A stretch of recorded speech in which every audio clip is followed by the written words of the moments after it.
and just wipes out, just totals like 8 pins.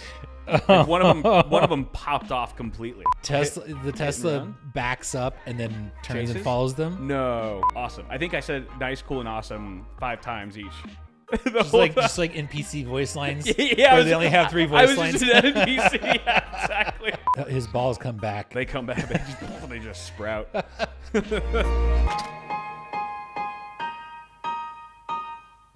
Zymon the caffeine. Yeah. What time? What's your sleep schedule looking like these days? It's getting better. I woke up at like 10 p.m., like 10 or 11 this morning, and went to bed around 3 a.m. Okay, so that's closer to mine. It's balancing out. It's becoming more normal, and I'm happy about that.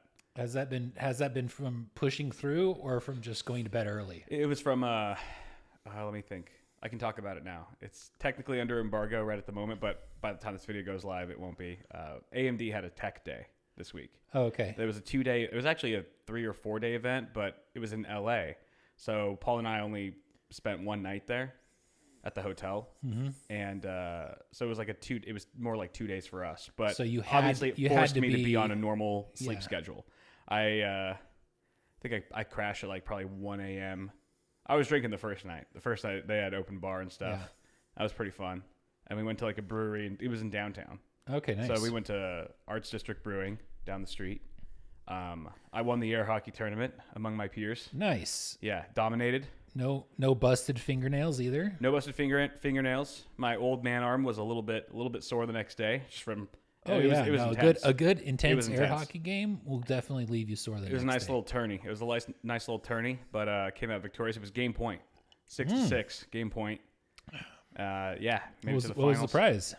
prize? Being the alpha, Oh well, being the alpha of the group, air hockey chat right here. letting them all know that in a bloodbath, in a fight to the death, I would clearly win. Clearly. But that event got me on schedule a bit more. It made it a lot easier. Okay, so a little bit of professional obligation led to self-discipline. Yeah. And Although self-discipline in air quotes, because after we got back from the brewery, it was like 1 a.m. yeah, Everyone was like, "All right, calling it a night. Go to our respective rooms," and I went out again by myself to like get Korean soup. I went to a 24/7 Korean soup restaurant because I wanted to munch. I wanted to munch so hard. what time was that? That's What time did you go to bed? I've got probably 3. Okay, well that's not Still way better than my usual track record. But yeah, I woke up so hungover the next morning, just like felt like a kid in the back of a classroom while they're giving the press briefing on all this information I'm supposed to be paying attention to, and just taking notes. I'm taking notes, but I'm just like, one of the guys was doing way worse than I was. He had to like leave. He had to excuse himself and go back to his room and just yak, pass out. He was roughing it. So why not right. treat it like a college course where you just record it and fall asleep? That's what I should have done. I should have recorded it, but they gave us slides that had everything at the end of the day, so I just used that. But it was fun. It's nice seeing everyone. You're pretty wired right now. You said you pounded an energy drink. Kind of amped up. Yeah, a few hours ago. Why? Because you don't usually just pound one this late on a Sunday. I don't know. It was kind of I saw it and I wanted it. Yeah. Because I like the way that it makes me feel. Yeah, the caffeine's amazing. Yeah. Caffeine is pretty incredible. On Saturday, Mel and I we rushed back to my place from her place all across LA, which for those of you who don't know is like an hour drive minimum. And then because ants were taking over. We'll get to the ants. I won't forget about the ants. Yeah. But we got here and I saw those caffeine pills that I have, the little purple ones. Yeah. The ones that taste like ass. And I was like, "Oh, do you want one?" Are you still chewing them? Still chewing them. Yeah, Mel just swallowed hers, and I was like, "You're gonna choke." She's like, "No, it's fine." And then I was like, "Oh, you can just swallow those." Dude, okay. I like chewing them though. I like. It's a psychological thing. It's stupid, but I feel like it hits me harder. You know. I was just gonna say, Mel is one of those few people who can just handle swallowing pills, no problem. Yeah. It's surprising how many people have such a struggle. I don't. I generally don't at all. But for some reason, I had it in my head, my misinformed head, that because it's not like a slippery pill, like there's a bit of friction on it, it's kind of a rough Like Yeah. I was more concerned for her. I didn't know. I didn't know at the time her ability to just swallow. Have I ever shown Crazy you my pills. ability to swallow pills? You've talked about it. You said that you could swallow like 30 pills at once, just like gulp, It could be an with or actual- without water or whatever. It has to be with water, Oh, okay. but I can have my mouth full of pills. Yeah, just like Chubby Bunny status. Just swallow 85 pills. But we took the caffeine pills, and then we went to get hot pot, like the most gluttonous hot pot place ever. They had like everything. Not only did they have chicken feet on the menu, they had duck feet, like the webbed duck feet. They had everything. Like So how do you were eat in that? Do you SGV. just like nibble the flesh off the bones? we didn't have any. She's never had it either. We didn't order it. We just Okay. saw it on the menu. But it was weird. It was like they were clear. They were like, transparent, practically, or translucent rather. Maybe they had been soaked. Something like that. But this place was crazy. It was a feast for the two of us. And afterwards, we got in the car and we felt like you feel like a bowling ball. Yeah. But the caffeine pills were like we were so focused. It was weird. It was like we had So all this energy, You had but a but a food ball and chain. coma, a food coma that was being forestalled by caffeine. yeah, exactly. Yeah. I felt like a tank on speed. So did you give in to the heaviness, or did you go and do stuff? Well, I passed out. I still passed out because we got home and I laid in the bed and I was just like, oh, this feels comfortable. Like even though I could have gone out and stuff, I let the laziness kick in. I let the laziness win. So I took a short nap. Mm-hmm. Mel was nice enough to let me sleep for a little bit, and then I woke up and I was like, all right, we can't waste the night. We gotta get up. So I had a small food coma nap. It was Okay. all right. Not too bad. Nothing too crazy. How was your weekend? Just chilling? Just chilling, man. Business as usual? Yep, getting that laundry done. Yeah. I have out of the GTL lifestyle, I Yeah. have the L down. Yeah. I already come T by default, so I got that, I guess. Yeah. And then L, I could probably be a little bit more on top of the L. And the G, I try. Like I've been trying actually. You've been cranking at it out I have been- on the elliptical. I have been working out like 3 times a week. My man. Nice. The tricky thing is being in a relationship with someone who eats a lot, and I can't just throw her under the bus. We like to eat together. Yeah. That's one of the fun things that we do together. For sure. Right? Like most couples. We're not special or anything, but like we like to munch and we like to eat delicious things, and so it can be play board games and get your snack on. play. That's literally what we did all weekend. We bought an expansion pack for Catan and played that while we were like drinking sugary boba drinks and shit. It was awesome. Sounds wonderful. We had some nice meals. You had a piece of that quesadilla. That quesadilla was Ooh. fire. Ooh, man. Food trucks in LA have just gotten dangerous. They got so pro good. grade food trucks out there, man. Oh my god. Yeah, they're so unsuspecting, but man, they've dialed it in. They've dialed it in. It actually makes me want to try that pizza place. What was it? Triple Beam Pizza? Oh, yeah. Was that the name of it? Triple Beam. Yeah, that place is really good. Wait, you didn't have some of that? I had some of last? that. Yeah, but yeah. I want wanna to get get it it again. fresh. Yeah. There's a new Because pizza I had place. leftovers and they were fire, and I was like, "How good So would this good. be fresh?" It's so good. It's kind of like a knockoff of Prince Pizza. I don't even know which one came first, but they're more or less the same pizza, and they're just incredibly good. There's a the new one pizza that came place. first was the one that got in my mouth first. Yeah, that's I've heard that before. So as far as I'm concerned, they're the only game in town. I don't know about Prince's. Yeah, no, that's true. That is true. It was funny. We had dinner. We went to like sort of a nice place, and I got a bottle of wine. I ordered a bottle of wine for us, and the waitress was like, "Oh, would you like me to have the sommelier come over?" Mm-hmm. And I was like, I didn't even think about it. I was just like, well, yeah, I guess. The sommelier comes over, and like, it was one of those weird things where you're in a situation that's way classier than you are, and it's just kind of awkward because So did you play it by ear and try to? no, I was basically just I was just friendly or whatever, and just kind of played along. She was like, "Oh, so it's got notes of leather. This like the soil is volcanic ash, and just like the tannins you can really taste, especially on the nose. And I'm literally just like, nice, cool, awesome. I think I said nice, cool, and awesome 5 times each. Just like NPC voice lines. Yeah, where they only have 3 voice lines. I was just an NPC. Yeah, exactly. I was like a Gen 1 AI or something, and then she just poured it, and I was like, okay, I know I'm supposed to swish it, and I know I'm supposed to like sniff it, and I just like fucking gulped it, and I was like, yeah, that's what I ordered.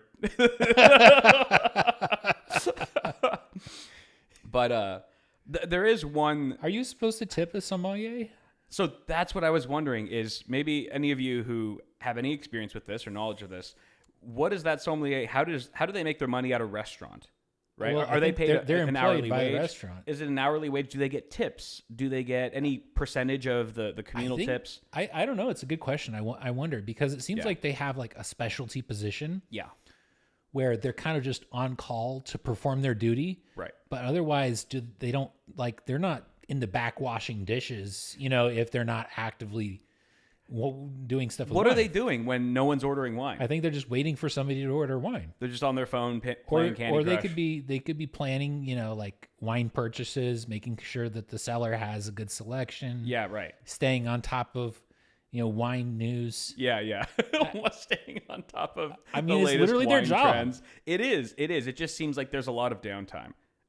And maybe there's not. Maybe they're the busiest one there at a restaurant. But I Some I don't nights know I'm sure enough they about are. it to even pretend to know what does a sommelier do at a restaurant. If you are a wine professional, please check Please, in. let Tell us us know. about your thing, your gig. I'm very curious.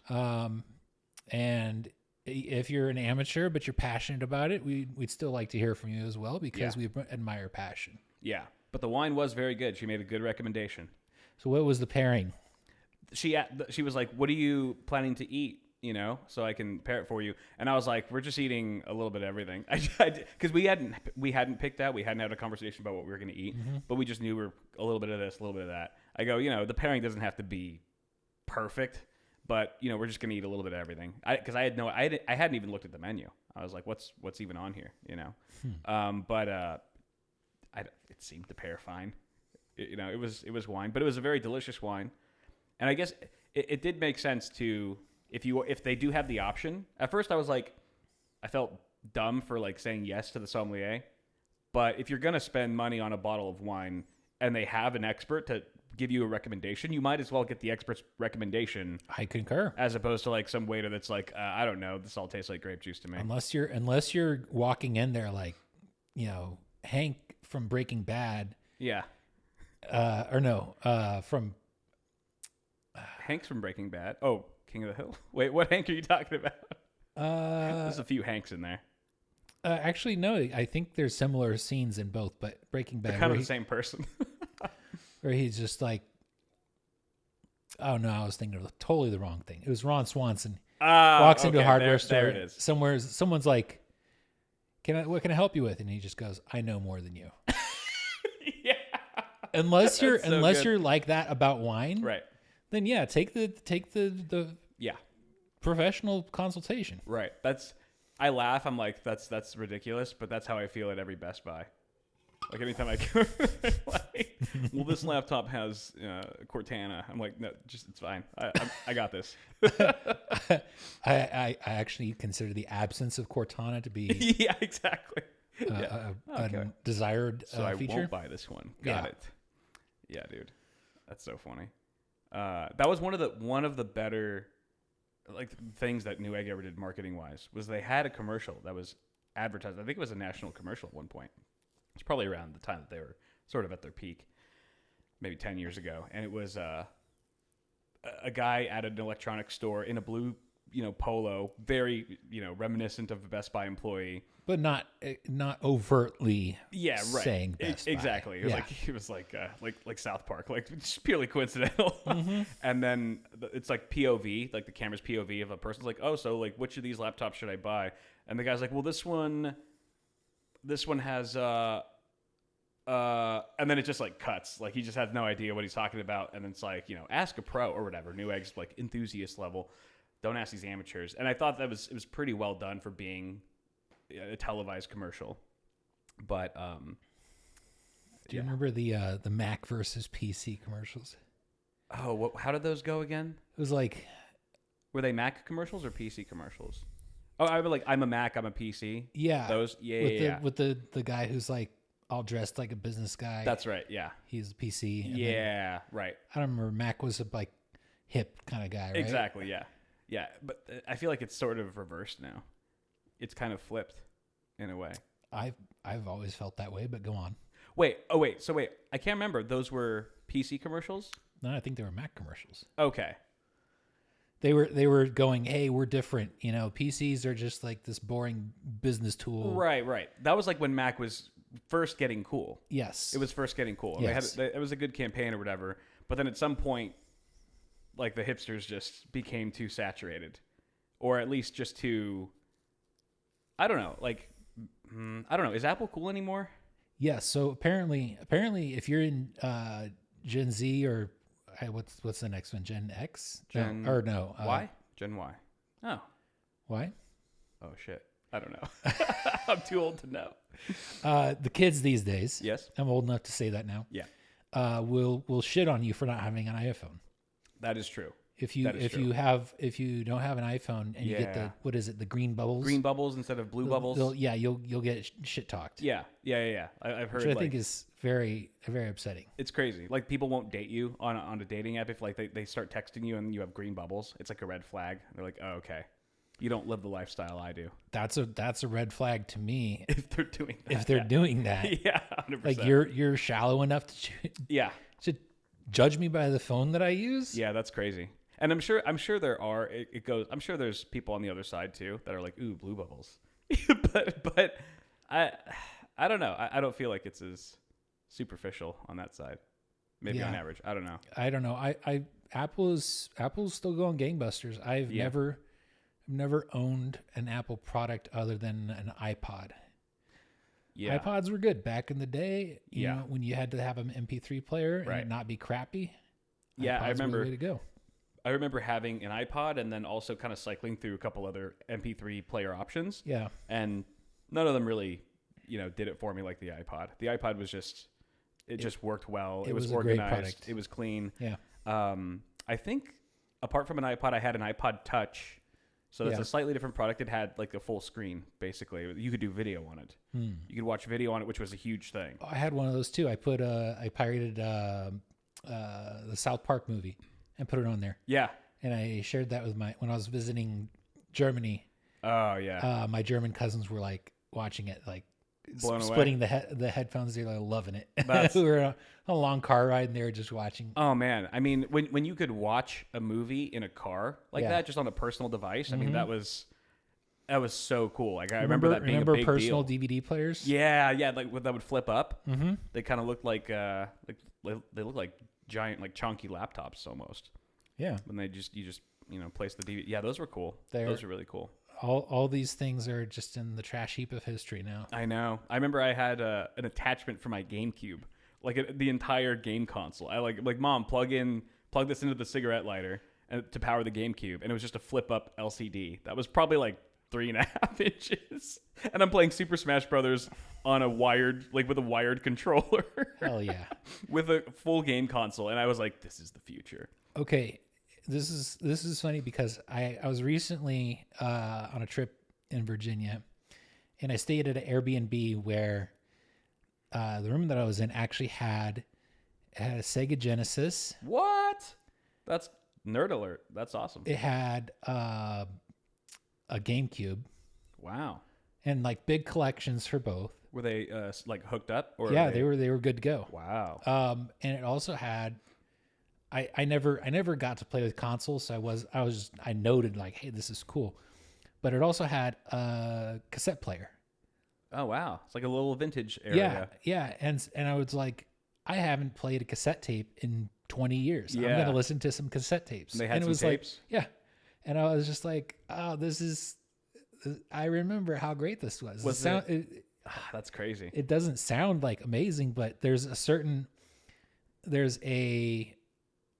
feel like to putting it's tactile, yes, Definitely. element to loading a tape, right, rewinding it, right, pressing play, physical media, and you're pressing a button that stays depressed. Yeah, and then yeah, you hear the music, and you're like, man, yeah, this was a cool way to do music back in the day. definitely. Like there's like it's just like it's mechanical. I remember also staying at an Airbnb once where they had a vinyl player.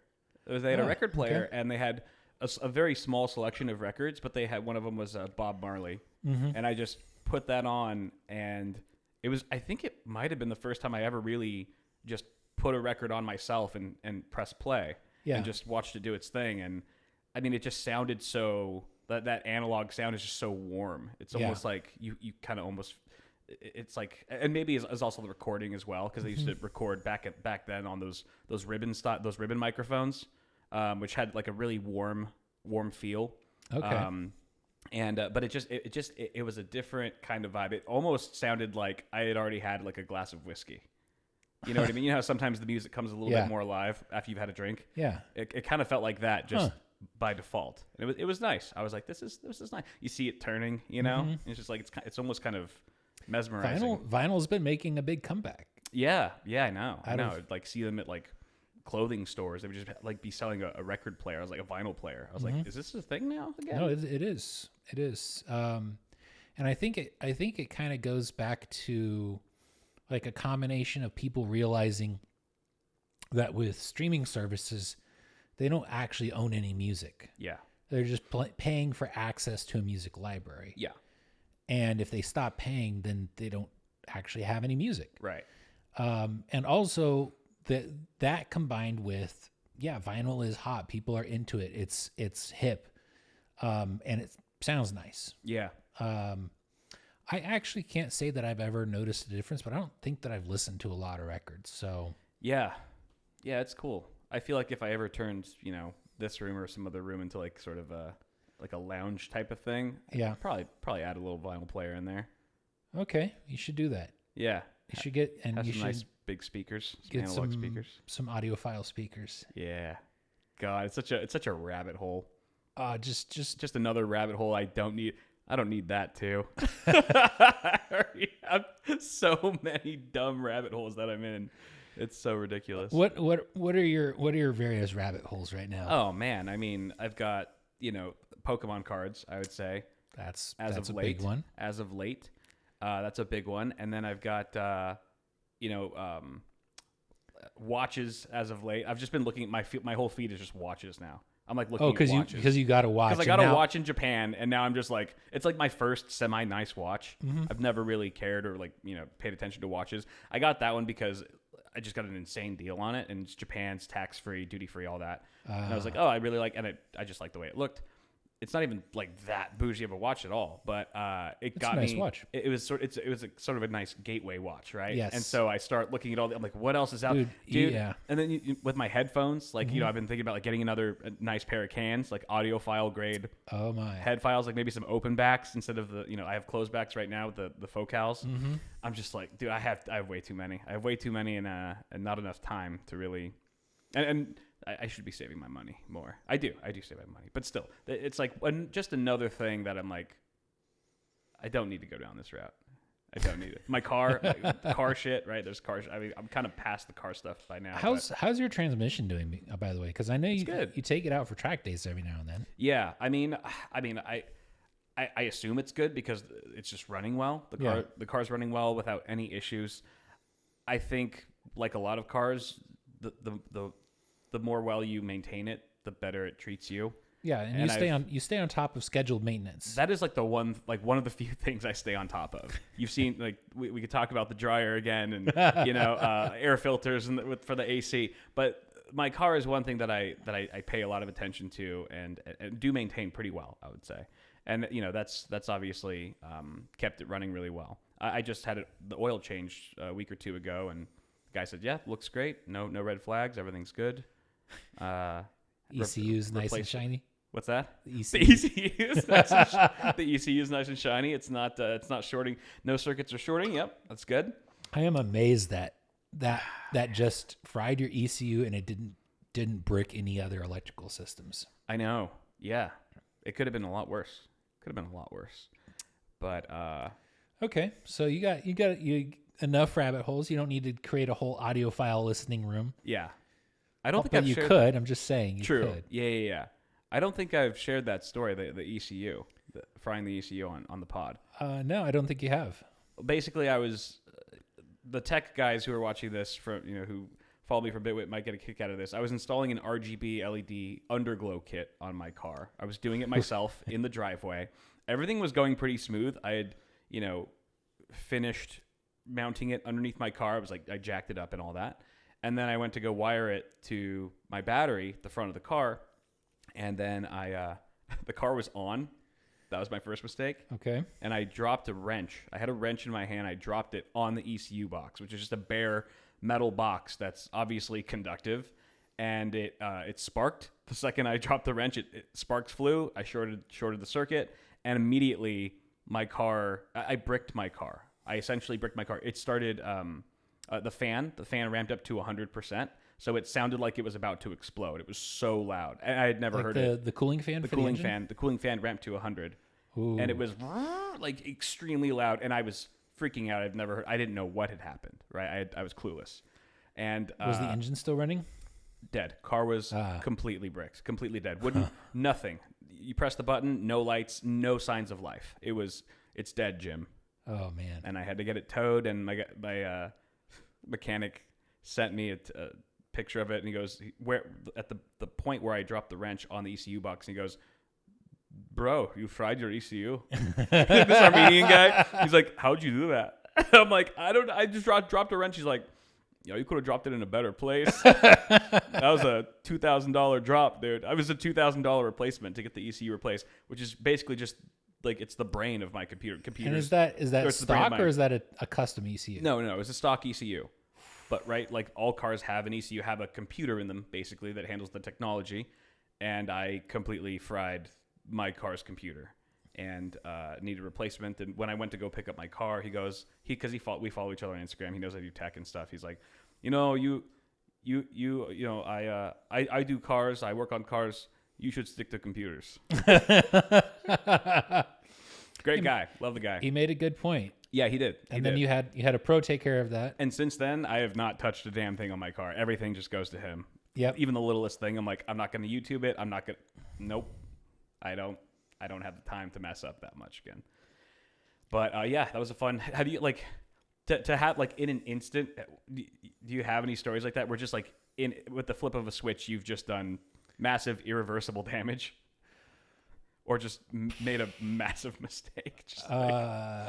Yeah, I know for a fact that I do. I can't think of them off the top of my head. Yeah, if it comes, but I know that feeling of just the instant. Oh shit. Yeah. Oh shit. Yeah. Pressing buttons is doing nothing. Oh my god, it's dead. Oh. Yeah. Just from like the most like seemingly harmless mistake, dropping something, just like in an instant, it just causes a catastrophe. I think my most recent one was I was messing with one of my M.2 drives because I hadn't gotten the heat pad on it correctly. Oh yeah. I was messing with it, and it was my boot drive, and I didn't seat it all the way. The thermal pad or the drive? Heat sink? Oh, the drive. So when I went and booted, it would just not boot, and it was like there's no OS, and I'm like, oh no. And it was because I had installed a new CPU cooler. I was like, okay, since I have the CPU cooler out of the way, I can mess with this drive because I never got the pad on there correctly in the first place. Yeah. So I had to I thought it through. I took my CPU cooler out and I checked the drive, and it was just like not slotted in 100%. Yeah. Right. So I fixed that, put the cooler back on. Yeah. And then it was booting, and I was just like, oh, but I had that feeling of, oh my God, I wrecked it. Yeah. For a solid, like, yep. I think I called you actually. Oh, really? Oh, yeah. Okay, so this was some time ago. This is a while back. Yeah. Nice. And I was like, Kyle, I don't know what happened. My system's not booting. Help. Yeah. I've had too many to count instances like that when it comes to computers. I remember one time I was unboxing a brand new motherboard, It was this really nice $500-$600 motherboard from Asus, and it was a Threadripper board, just huge CPU. They're large, they're heavy. Yeah. They have a lot of dies on them, and I open up the socket of the motherboard where it's got all these pins, thousands of pins, tiny little gold contacts, and I unbox the CPU. I'm unboxing it kind of quickly for some reason, and it just slips out of my hands. This giant metal processor slips and lands smack dab in the middle of the socket and just wipes out, just totals like 8 pins.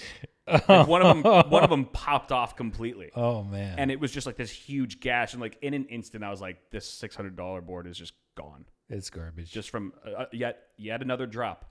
Yet just a careless drop of something seemingly harmless, and it was just gone. And I hit up Asus like, so I did the bad thing. Can I? Could you send me another one?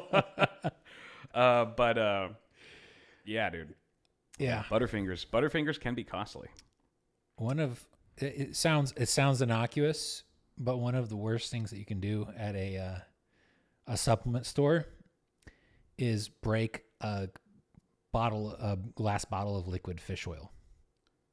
Oh, is that why? Is that just because it's hard to clean up, the smell? It's hard to clean up, and the smell lingers, and it will make the entire establishment smell like super fishy for like a couple of weeks. Like a 99 Ranch, like a fish market or something. It's a bad smell. That's rough. Especially if it seeps under some of the fixtures, so you can't clean all of it up. That's rough. I'm guessing there's a reason they put it in glass bottles. Yeah. Just safer, like partially tradition, partially quality. Yeah. But yeah, no, I actually remember dropping one off the top of a ladder, and the bottle actually cracked, but it did not break. Like, it was still intact, but the glass was cracked. Close call. Yeah. And it was like, it wasn't like leaking. It wasn't like beating up oil on the outside of it. Right. But it was just somehow magically held together. Oh my gosh. Even though the bottle had massive cracks all through it. Lucky duck.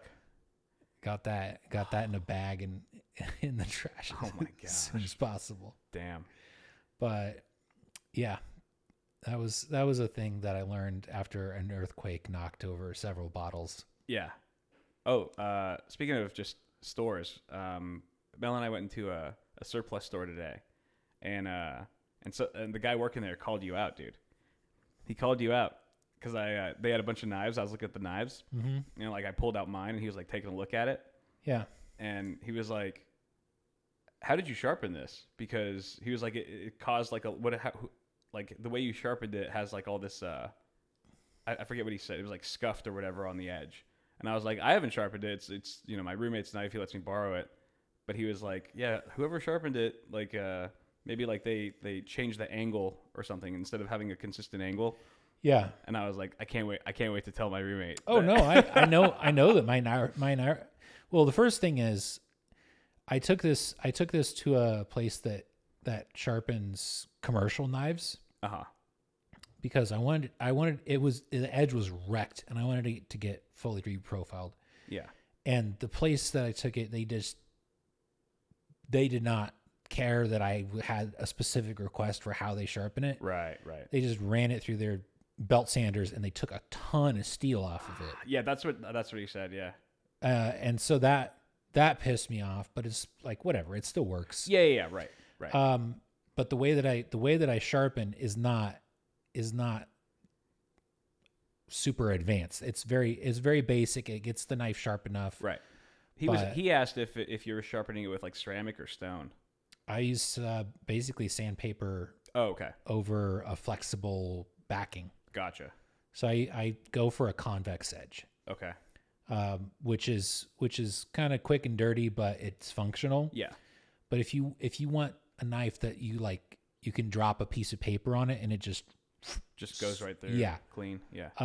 Then that's not how my sharpening will get it. Gotcha. And I wish I was good at like using water stones or something. Yeah. I just can't keep a really consistent angle. So Gotcha. I do convex, which is very forgiving of that. Okay. Well, then he really only called me out because the next thing he said, actually the first thing he said was, "Wow, this thing needs to be cleaned." And I was like, "That's on me."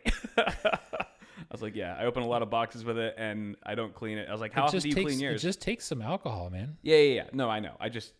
It's not that it's difficult. It's just I'm just lazy. And So did you get it serviced? No. I was just looking at some of the other knives, because Mel saw one that she liked or whatever, and then he immediately came behind the counter and started talking to us about knives, and it was kind of interesting. I learned a few things like Spyderco, like you could have a single brand that uses different grades of steel or like sourced from different countries. Oh yeah. So I didn't realize that. Like this says Taiwan on it, so the steel is sourced from Taiwan. But he had two one was from Japan. They were both Spyderco knives. Yeah. One was Japan and the other was China. And he like took a piece of cardboard and was like, the Japan one just sliced through like butter, and then the like super clean, and then the Chinese blade was just like he had to put more pressure and it was just like like more rough going through it. Actually, I don't believe that steel is From Taiwan. Yeah, if you look up crucible particle metallurgy, Yeah. So you see where it says CPM M4? Yeah. So Crucible is a really well-known company that does very, very, very high-quality steels for high-performance applications. Right. Turns out one of the places where people want really high-performance steels is in knives. Yeah. And not just like, cutting tools for CNC machines or jet engines. So like if you have a given alloy, like 154 CM, which, if I recall correctly, was developed for use in turbine blades or something along those lines. Yeah. And it's really good as a knife steel. Then you go, okay, Crucible, make this steel, but do it your way, which is just superior. Right. And so I actually have I believe a pretty rare knife that's CPM, so made by Crucible. Right. 154 CM, which is, I believe, a pretty uncommon blade steel. I see. But anyway, where I think Crucible is Japanese, I forget, but yeah, it might be Taiwanese. I don't know. Nice. I didn't realize that there were so many different companies involved in making a single knife. I just thought, it's a Spyderco knife. They make everything. They just get a supplier or whatever. But it seems like it's really a team effort to make a lot of these knives. They make good knives in Taiwan. They make their top of the line stuff is usually made in Colorado. Oh, okay. American made. Yeah, but a lot of, for whatever reason, the knives that I take a shining to and I like, are usually my favorite blade steel is CPM M4. Gotcha. Which that is, and I really like the way that it performs. And most of the knives that are made with it, I find are made in Taiwan. So nice. That's what I end up with. So they don't just make really good semiconductors. No. Taiwan is also known for their knives. And the boba. They make really good boba too. And hot pot. They got a lot of good stuff going on. There's a lot of good stuff coming out of Taiwan, dude. They don't get the credit. Everyone's like, it's all about Jensen. So did Mel get a knife? No, I thought about getting her one, but then because she was the one that pointed. She was like saw this like little baby knife. Mm-hmm. It was a Crenshaw, something like that. Kershaw. Yeah. And it was like the Kershaw chive, or it was like this tiny little baby knife, and so I was like, oh, can we look at it? And I was thinking about buying it, but then it was like $100 for this like tiny little knife, and I was like, I could probably get it cheaper online. Get her a Spyderco Ladybug. A Ladybug. Oh, that sounds cute. Yeah, it is. As long as it's cute, she'll probably dig it. It's itty bitty. I was like, it'd be nice. And it's like she has a purse. She carries a purse, right? Mm-hmm. So it'd be easy. It's like she doesn't have to put it, like, remember to keep it in a pocket or anything. And leaks are usually a little tricky because they're assisted open. Leak. Oh, leak. The Kershaw leak. Gotcha. It's a weirdly, it's a small knife to have it assisted open on. So it's like, it's kind of tricky. Yeah. And it's not, I would say it doesn't feel user friendly to me. So I would not go that way. Gotcha. Yeah. But, personally. Yeah. Maybe I'll grab her. Do they come in different colors? I'm sure she'd probably like a white one or a pink or something. I think they come in pink. Nice. Benchmade also makes some good knives. Oh, cool. I would say Benchmade and Spyderco are probably my top two. Nice. Kershaw, they're a little bit lower quality than I will spend money on these days. Yeah. And then if you just want a stupid huge knife, you go with Cold Steel. Oh, nice. They had some stupid huge knives there. Yeah. Like you're in the Amazon, or I don't know, like what you would imagine, like that McAfee guy. If you want a folding knife with like an 8-inch blade, yeah, go with Cold Steel. That's nuts. Yeah. I was pretty close to buying a flashlight there, but I was like, I'm just gonna look online because I really have been wanting a flashlight just to carry, and I could have definitely used it tonight when I was when I was waging war against. Oh my God! Really? Yeah.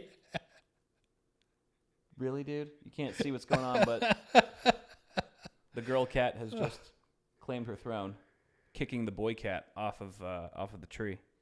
Nice, girl. That was a dick move. Well, I will demo some flashlights for you, and you can choose. Yeah, that'd be sweet. Because it would have helped. It would have come in handy. So that's another rabbit hole. But that one, fortunately, only goes as far as your interests go. Yeah, and your interest doesn't seem that far outside of just the utility. Exactly. Yeah. Because I went through at least like a decade of the knife rabbit hole. And, right. And what stopped it all was actually that knife.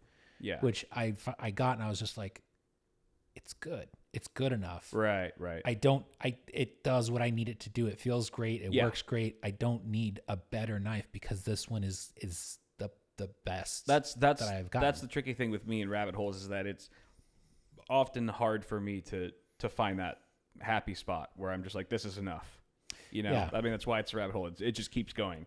Right. Yes. Like the ceiling is infinite. And ironically, after I gave you that knife, I started buying more knives. Well, that makes sense because you gave it to me. You let me carry it, so obviously you were out of your best knife. Well, for a while I wasn't. And then the TSA took it. That's right. And then I was like, oh, since I got that knife, it's become very difficult to get. Yeah. And there were some issues with it that I was trying to avoid, so I ended up buying some other knives. Yeah. That's cool, man. What are you in any other rabbit holes right now? Not seriously, no. Like knives and flashlights and just gadgets in general. Yeah. I don't think I can ever leave those behind entirely, but what I try to do is just find something that I'm satisfied with. Right. And I'm like, yes, this works great. I don't need to try to find something better because this is already very, very satisfying and I like how it works. Right. And I feel like you do have some other rabbit holes that you've like at least maybe not 100% completion because that's impossible, but you've at least gotten to a certain point where you're like, okay, I'm good for now. Like your first aid kit. My first aid kit. Like you can always technically add stuff to that. You'll never be done with it, but you've reached a point where you're like, you feel pretty confident with it. I'm pretty happy with it. I've gotten it tricked out, and every now and then I'll be like, oh yeah, that'd be nice to have. But it's now it's mainly like checking and replacing things that are expired. Right. Yeah. And then what was that? Dear Lord. She's just. Yeah, I got to take her to the vet. She's just been spazzing. She's been spazzing, dude. Just eating herself alive, scratching herself. Just going nuts, dude. She probably got into some of that energy drink. I don't know, man. It's not a good look. Yeah, I know. She needs to calm down. I think my other rabbit hole was like camping equipment. Yeah. You would have liked that surplus store we were in. They had a bunch of stuff like that. Dude, I used to hang out in there. Places like that a lot. That was your jam. Yeah. Yeah, they had like everything, the MREs and stuff like that. Yeah, it's funny because now I have a lot of pretty nice dialed in camping gear. Yeah. I don't want to go camping anymore. Like, yeah, on paper, I know. Like I want to go camping, but then I think about it and I'm like, exactly. I like being able to shower. Yeah, right. And you know, it feels like camping feels like a movie you grew out of, you know? Wow, that's a good way to describe it.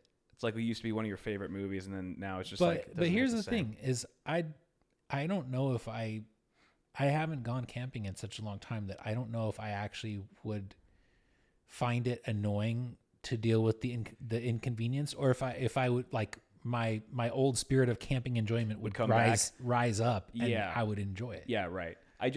It always just eventually sounds like a bad idea to me, where it's I don't have enough motivation to even try.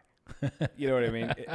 It always comes back to that, where I'm just like, no, I have a strong feeling that halfway through it, at some point, I'm just going to be like over it. Be like, I want my bed, I want a shower, I want amenities. You know, staying at like a cabin, like an Airbnb cabin or something, sounds way more appealing to me nowadays. But yeah, you're right. That's not to say that once you're out there, actually in the midst of it, you know, of a camping trip, that you wouldn't that spark wouldn't kind of reignite. Because I do like nature, and I don't get out in it nearly enough. So that's true. I always, oh man, look at the side of her neck. Oh shit. Oh, that's not good. That's blood, bro. Damn it. She is just going nonstop. Yeah. Ham-o-matic. How did she get that though? That's like by her neck. Scratching with her paw, maybe? Damn, dude. Yeah, I mean, I thought the cone would help, but evidently not. I think now she's just working out all her repressed urge to bite just and scratch at herself. Yeah. Yeah, it's vet time. It's vet time. Poor kitty. Yeah. She handles the vet pretty well, though. That's surprising. It is. It's the boy that like needs to be put out. Like they pull out the trank for him. He turns into Demon Cat. He turns into the Exorcist. Like he makes noises that you've never heard him make. Oh wow. He just goes nuts. But she's just timid, super timid, just like quiet, head down. She just cooperates. Like she kind of goes into freeze mode. He goes into fight. Yeah. Which is funny because whenever there's a stray cat that they interact with, it's the opposite. She'll lunge at the glass doors and just start making crazy battle noises, and the boy will just like cry in a corner. Literally, he'll be standing right behind the girl and just start. He's such a baby, but you get him in front of a veterinarian. He's the beast. Just all his balls come back. They come back. They just sprout. They just sprout from nowhere, and he just goes to town. Wow. Spazzes. Yeah, they're weird. They are, but that's the thing about cats is they are unique and a pain in the ass. Yeah. They're special. They're wild animals. They're so much more wild than dogs. Like they domesticated us. For sure. Yeah. They're like a wife. It's like having a wife in the house, dude. You're like, all right, we're on your time. I'm on your time right now. Dogs domesticated themselves. Yeah. They adapted to better get along with humans. Right. Cats just showed up and got convinced humans to get along with them. Exactly. And take care of them. Yeah. Yeah.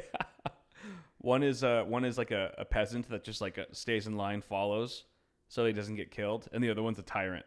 Yes. It's just like, you will obey me. Yes. You will obey me. That is accurate. Oh, man. What else, dude? What else is going on? I keep seeing accidents. I think in the last week I've driven past 3. I drove past an accident on the way here, like up the straight shot road. Yeah. I was driving along. I saw some crap in the road, and I was like, debris or something. And I was like, it's too late. I'm hitting it. Yeah. And there's a truck that I don't know, like what happened. A meteorite hit it or something, because there was it didn't seem like there was any other car involved, but there was a truck that had looked like it had just hit a boulder on the right front side. Like it had just veered off to the side, and like the suspension was busted, the wheel was busted. It was like, whoa, on the freeway, on the straight shot road up here. Oh wow. Yeah, and I was just damn. Okay. And then a few days ago, on the way home from work, there's this spot on the 5 where, there's a bunch of, people merging for different exits and stuff. And all of a sudden I came up on like a short stop in traffic, like the kind where you hit your brakes, and then you hit your emergency flasher to get the attention of people behind you because shit is stopping fast.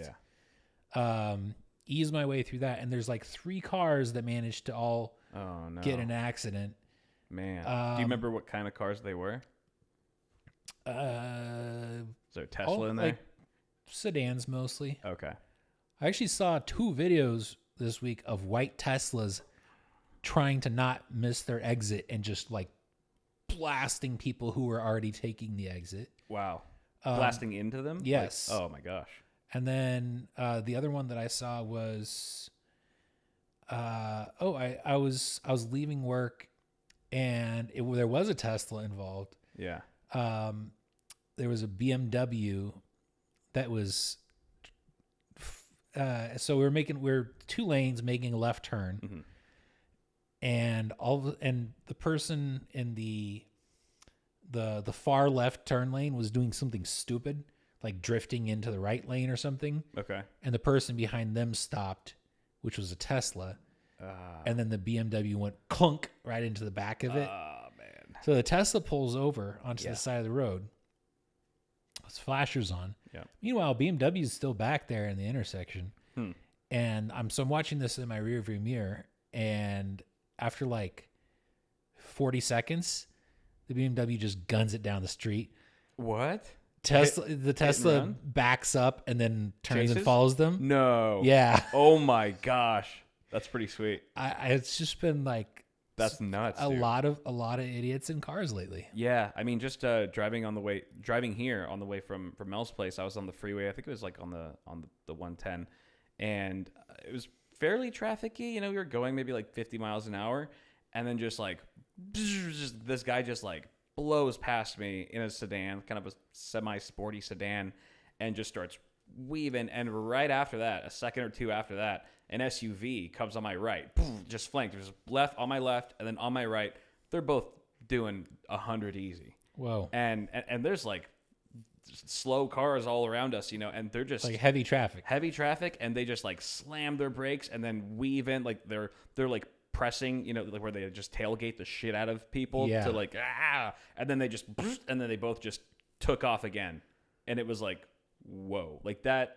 I was looking up ahead to see like if they were gonna crash, because it definitely seemed like one small wrong move and they're toast. No, totally. I had insane. I had something like that happen a long time ago. There's a couple of I was cruising along, and a couple of like import tuned out cars did the same thing.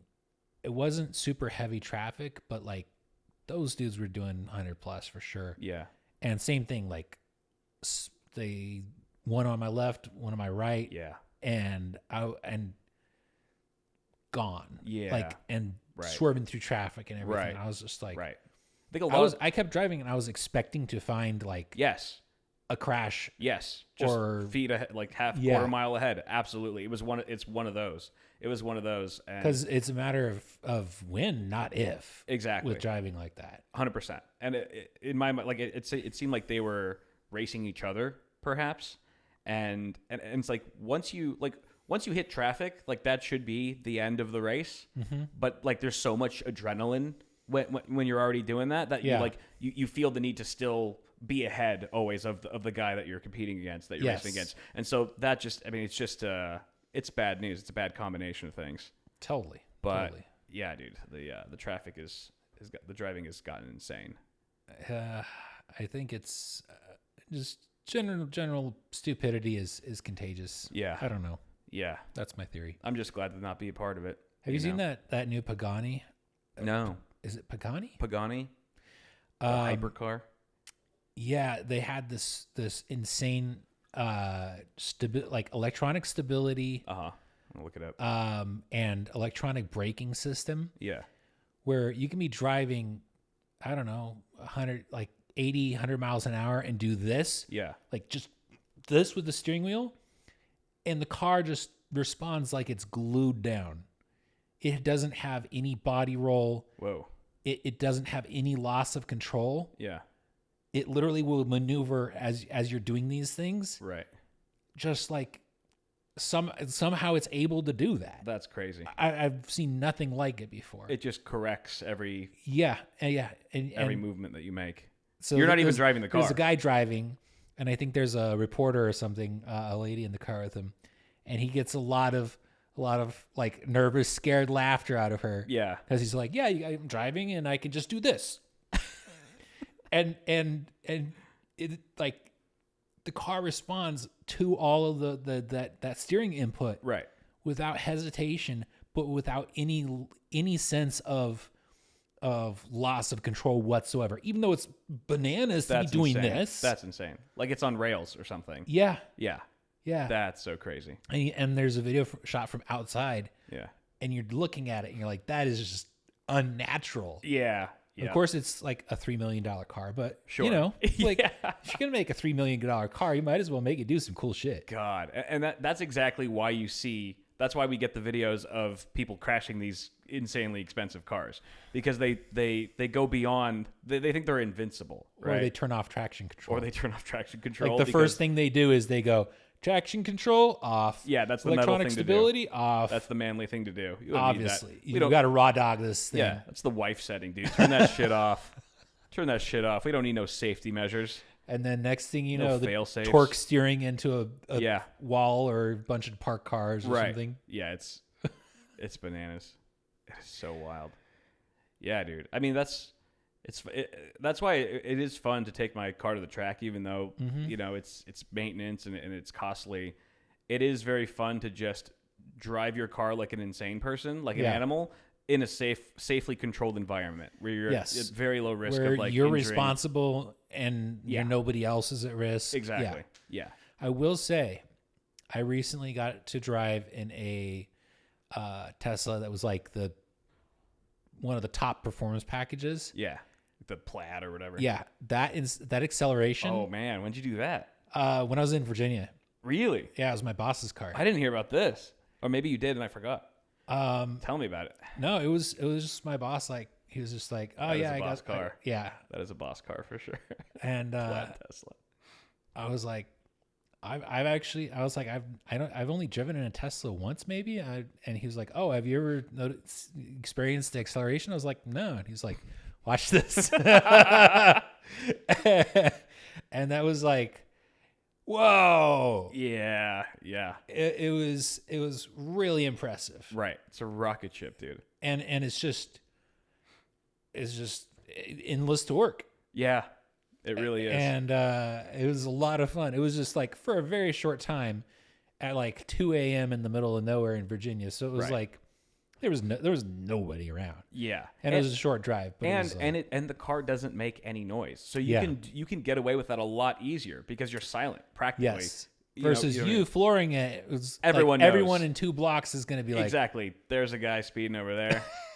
You know, on the other side of the neighborhood, 100%. And like from what I've heard is that like even the higher tier Teslas are using the same, more or less the same, or just whatever brakes. Like the brakes aren't anything special. Yeah. So they're not really even capable of handling that level of acceleration and speed. Interesting. So why like there's a lot of accidents with the Plaids because people just don't have the stopping power to handle the insane amount of acceleration. Really? You would think that if you're going to get a Tesla with that level of performance, it would come with bigger, beefier brakes. Right. Yeah. I think they might be a little beefier than the stock cars, but the standard cars, but not enough to handle that level. You know what I mean? Because it's insane. You can buy $100,000 Tesla that is faster and has more acceleration and torque than a $1 million Lamborghini.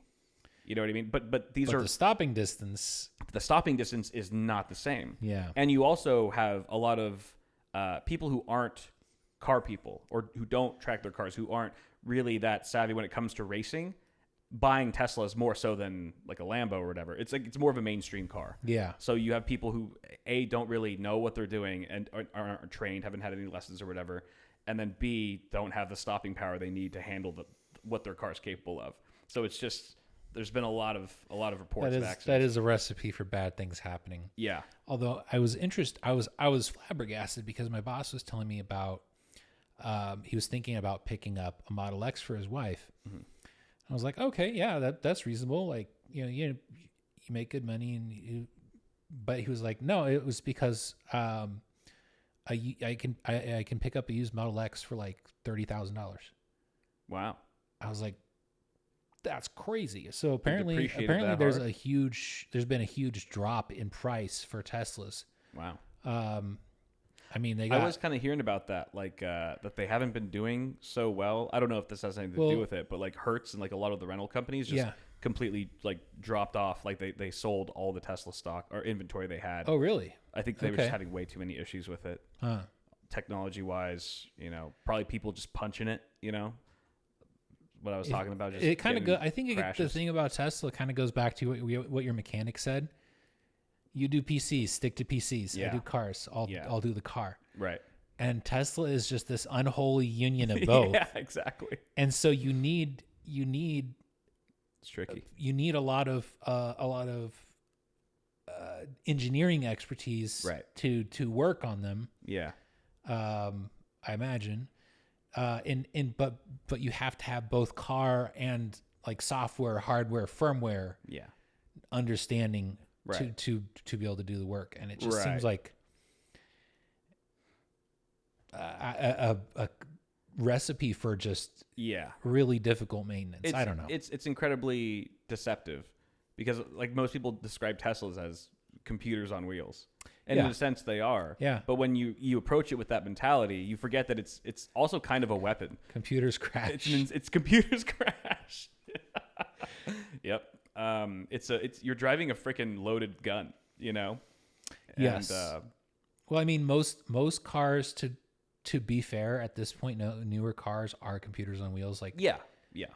There are so many that are, they would just not function without if their onboard hardware, like electronics, was not functioning properly. They would just cease to function. Yeah, exactly. Entirely. Which is a little scary, right? Because like now, like eventually our cars can probably get hacked at some point if they can't already. This is crazy, maybe some tinfoil hat here, but like if the government wanted to just stop your vehicle with a button, at some point they're going to be able to do that for any car. Yeah. You're connected somehow. They can. No, they already have a way to do that. Right. Well, it's kind not of crazy. Basically, you take a giant microwave oven and it's sort of like a directed EMP beam. So it's like a microwave beam. You point it at a car, any modern car, you fry all the electronics. Yeah. The car is going to stop it. Yeah. So you can stick that on a helicopter. True. I don't know why they don't do that. In high-speed chases. Right.